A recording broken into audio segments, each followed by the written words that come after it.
Competition को जीतना तो बहुत जरूरी होता ही है, लेकिन उस कंपटीशन में पार्ट लेना, उसमें हिस्सा लेना भी बहुत बड़ी बात है, क्योंकि ज्यादातर लोग हिस्सा लेने से भी डरते हैं and it shows that you are an action taker. So hi, I am Rajat Bhardwaj and ऐसे ही मैंने भी India's biggest public speaking championship में पार्ट लिया था। Of course I couldn't win but I gave my 100%. So here are my videos for round 1 and 2. I hope you will like it. Communication Mastery by Rahul Bhatnagar presents the biggest online public speaking championship. This is my official entry for round 1. So I am Rajat Bhardwaj and I have a question for you. क्या आपको भी लगता है कि सिर्फ talent होना काफी है सक्सेसफुल होने के लिए? अगर आप मेरे से पूछेंगे then the answer is no. Talent होना बहुत अमेजिंग चीज है, लेकिन टैलेंट से ज्यादा जरूरी चीज जो आपको चाहिए वो है एक प्रॉपर माइंडसेट। हर इंसान के पास कुछ ना कुछ टैलेंट जरूर होता है। आपके पास कुछ टैलेंट है, मेरे पास कुछ टैलेंट है, लेकिन ज्यादातर लोग अपना टैलेंट वेस्ट कर देते हैं। क्यों? Because they don't have proper mindset. एक माइंडसेट आपको रिस्क टेकर बनाता है, आपकी विल पावर स्ट्रॉन्ग करता है, आपकी डिसीजन मेकिंग पावर स्ट्रॉन्ग करता है, आपको एक रास्ता दिखाता है। जो काम आप करना चाहते हो उसमें आपको कॉन्फिडेंस मिलता है, जो सिर्फ टैलेंट होने से नहीं आता। इसलिए ही कितने सारे लोगों के पास एक्टिंग का टैलेंट होता है, वो अपनी बॉडी पे काम करते हैं, अपने लुक्स पे काम करते हैं, लेकिन फिर भी 10-12 बार रिजेक्ट होने के बाद वो हार मान जाते हैं। लेकिन नवाजुद्दीन सिद्दीकी जैसा एक्टर, जिसके पास ना ही अट्रैक्टिव लुक्स थे, ना ही अच्छी फिजिक थी, फिर भी 14 साल स्ट्रगल करने के बाद बिना हार माने आज बॉलीवुड इंडस्ट्री के अंदर टॉप एक्टर्स में वो गिने जाते हैं। क्यों? बिकॉज उनके पास माइंडसेट था, जो करना है वो करना है, और उनके रास्ते बनते गए। ऐसे ही इंडिया के अंदर कितने सारे लोग हैं जो क्रिकेटर बनना चाहते हैं, लेकिन सचिन तेंदुलकर सिर्फ एक ही है। जब 1989 के अंदर एक 16 साल का लड़का इंटरनेशनल क्रिकेट मैदान पे पहली बार उतरा होगा, तब सोचिए उसके दिमाग में क्या चल रहा होगा, उसका माइंडसेट क्या रहा होगा। और उसी माइंडसेट की वजह से आज वो इंसान गॉड ऑफ क्रिकेट के नाम से पूरे विश्व में जाना जाता है। आप भी कितने ऐसे लोगों को जानते होंगे जो बॉर्न टैलेंटेड होते हैं, लेकिन फिर भी वो अपनी फील्ड में, उस टैलेंटेड फील्ड में आगे नहीं बढ़ पाते। क्यों? क्योंकि उनका एक माइंडसेट नहीं होता। और वहीं एक दूसरा इंसान आता है जो ना हार मानने वाला माइंडसेट लेकर, मेहनत करने का माइंडसेट लेकर सबके दिलों पे राज कर जाता है। एक बहुत ही सुंदर कहावत है कि मंजिल तो मिल ही जाएगी, मंजिल तो मिल ही जाएगी, भटक कर ही सही, गुमराह तो वो है जो घर से निकले ही नहीं। तो आपको अपना टैलेंट लेके भटकना तो पड़ेगा, एक माइंडसेट लेकर, जिससे आप अपनी मंजिल तक पहुंच सको। सो आई होप आपको एक नया पर्सपेक्टिव मिला होगा आज। I will see you in the next video. Till the time don't forget, you are amazing.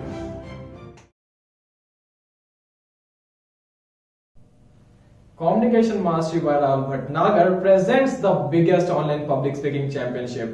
This is my official entry for round 2. So आपके हिसाब से ज्यादा जरूरी क्या है, डायरेक्शन या फिर स्पीड? आपने ये भी काफी बार सुना होगा that direction is more important than speed. And yes, it is very true. इसका एग्जैक्ट क्या मीनिंग है वो मैं आज आपको इसी वीडियो में बताने वाला हूँ, और उसके साथ साथ 3 ऐसे मेजर स्टेप्स जिससे आपको अपनी फील्ड में, अपनी डायरेक्शंस में बहुत हेल्प मिलने वाली है। So make sure you watch this video till the end. सबसे पहली चीज, आप या मैं डिफरेंट डायरेक्शंस में काम क्यों करते हैं? क्योंकि हमारा एक गोल फिक्स नहीं होता, हमें ग्रोथ जल्दी चाहिए होती है। हमने जैसे काम आज सुबह स्टार्ट करा तो कल रात तक उसमें हमें रिजल्ट्स मिल जाए, और जब ऐसा नहीं होता तो वो काम हम छोड़ देते हैं और फिर कोई और डायरेक्शन पकड़ लेते हैं, और फिर सिलसिला चलता ही रहता है। But if we have clear direction, then we can achieve anything without any distraction. यहाँ पे consistency बहुत मैटर करती है। And yes, success loves speed, but only when you are in the right direction. जब आप अपना गोल, अपनी डायरेक्शन सेट कर लेते हो, तब इससे फर्क नहीं पड़ता कि आप कितना फास्ट ग्रो कर रहे हो या फिर कितना स्लो ग्रो कर रहे हो, बल्कि इससे फर्क पड़ता है कि आप उस फील्ड में ग्रो भी कर रहे हो या नहीं। जैसे कि आपको दिल्ली जाना है ट्रेन से, आप प्लेटफॉर्म पे जाते हो, आप वहां देखते हो कि दिल्ली जाने वाली ट्रेन 1 घंटा लेट है और वो सिर्फ 50 की स्पीड से ही चलती है।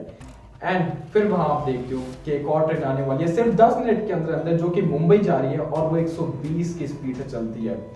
अब अगर आपका गोल क्लियर होगा, आपकी डायरेक्शन क्लियर होगी, तो आप 1 घंटा वेट भी करोगे और 50 की स्पीड से भी जाओगे, चाहे वहां मौजूद जितने भी लोग हैं वो सारे उस 10 मिनट वाली ट्रेन में चले जाएं और आपको अकेला वेट करना पड़े। बट अगर आपको 1% भी डाउट होगा अपने डायरेक्शन पे, अपने गोल के ऊपर, तो आप भी उस भीड़ में चले जाओगे, आप भी शॉर्टकट ले लोगे। बस मेरा एक ही सवाल है आपसे कि वहां जाके करोगे क्या? चलो मान लेते हैं आप एक छोटा मोटा काम कर लोगे, आप अपना गुजारा कर लोगे, लेकिन आप कभी भी सेटिस्फाइड नहीं होगे और बिना सेटिस्फेक्शन के आप फिर से कोई और ट्रेन ढूंढोगे, फिर से कोई और शॉर्टकट ढूंढोगे। आप अपना टाइम, अपनी अपॉर्चुनिटीज, अपनी एनर्जी वेस्ट कर दोगे। अब अगर सच में आप फोकस रहना चाहते हो अपनी डायरेक्शन पे, तो ये 3 स्टेप फॉर्मूला मेरी तरफ से आपके लिए। Make sure you write down. पहला, व्हाई, आप वो काम करना क्यों चाहते हो। ट्रस्ट मी, अगर आपने ये लिख लिया तो आपका 50% काम हो गया। सेकंड, हाउ, आप वो काम कैसे अचीव करने वाले हो। And third, what is stopping you to do that. Trust me, अगर आपके ये 3 क्वेश्चंस क्लियर हैं, then you can achieve anything in this world. No one can stop you. बस एक चीज ध्यान रखना कि एक दिन में कुछ नहीं होगा, लेकिन एक दिन जरूर होगा। सो लगे रहो, क्योंकि अगर आज आपने अपने सपनों का चुनाव नहीं करा, तो कल कोई अपने सपनों के लिए आपका चुनाव कर देगा। सो इस कंपटीशन में पार्ट लेने से पहले, ये वीडियोस बनाने से पहले I was low in confidence, लेकिन ये वीडियोस बनाने के बाद, राउंड क्लियर करने के बाद, I can feel that confidence inside me, that will power inside me. So अगर आप भी अपने आप को कोई काम करने से रोक रहे हो, ये कंपटीशन में पार्ट लेने से रोक रहे हो, then trust me, just do that work and you will see that result, that confidence inside you. So I will see you in the next video. Till that time, don't forget, you are amazing.